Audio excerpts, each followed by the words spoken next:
1,00,000 ரூபாய் 1 கோடி ரூபாய் வரை கிடைக்கும் என இருதயத்தில் முதலீடு செய்து இந்த தொகையை பெற்றுத் தருவதாக கூறி ஒரு மோசடி கும்பலானது தமிழகம் முழுவதுமே பெரும் மோசடியை அரங்கேற்றியது. குறிப்பாக இந்த வழக்கானது சிபிசிஐடிக்கு மாற்றப்பட்டு இது தொடர்பாக தமிழகம் முழுவதும் பல்வேறு இடங்கள்ல சோதனை மேற்கொண்டு கைது நடவடிக்கையை மேற்கொண்டனர்.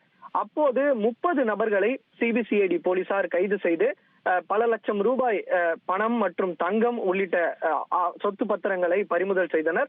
இந்த வழக்குல முக்கிய நபராக பார்க்கப்பட்ட அந்த சுவாமிநாதன் என்பவரை 2 இரிடியம் வழக்குகள்ல சிபிசிஐடி போலீசார் கைது செய்து அவருடைய இந்த பணம் மோசடி செய்த மொத்த பணத்தையும் எங்கே பதுக்கி வைத்துள்ளார் உள்ளிட்ட பல்வேறு ஆவணங்கள் மற்றும் தகவல்களை பெற்று அடுத்தடுத்து சிபிசிஐடி போலீசார் கைது நடவடிக்கையில் ஈடுபட்டு வருகின்றனர். அந்த வகையில அவர் கொடுத்த தகவலின் பேர்ல அடுத்ததாக மேலும் 24 பேரை சிபிசிஐடி போலீசார் கைது செய்திருக்கிறார்கள். இந்த வழக்குல இதுவரை 54 நபர்கள் கைது செய்யப்பட்டிருப்பதாக சிபிசிஐடி போலீசார் தரப்புல தெரிவிக்கப்பட்டிருக்கிறது.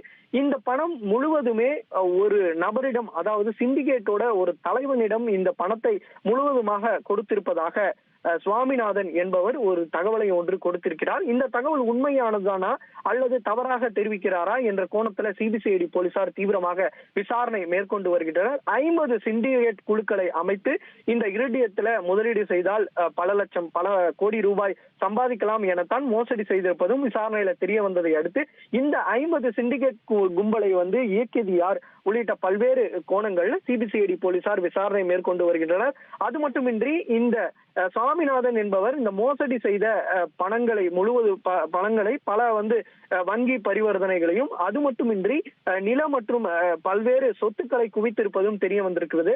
மேலும் இது மட்டுமின்றி கிரிப்டோ கரன்சி உள்ளிட்டவைகளையும் இந்த பணத்தை முதலீடு செய்திருப்பதால அந்த பணத்தை முடக்கக்கூடிய நடவடிக்கையில போலீசார் ஈடுபட்டு வருகிறார். 10க்கும் மேற்பட்ட வங்கி கணக்குகளையும் போலீசார் முடக்கக்கூடிய நடவடிக்கையில ஈடுபட்டு வரக்கூடிய நிலையில மேலும் அடுத்தடுத்து இந்த பணங்களை வைத்திருக்கக்கூடிய நபர்கள் யார் என்பது தொடர்பான விசாரணையை போலீசார் முடுக்கிவிட்டுள்ளனர்.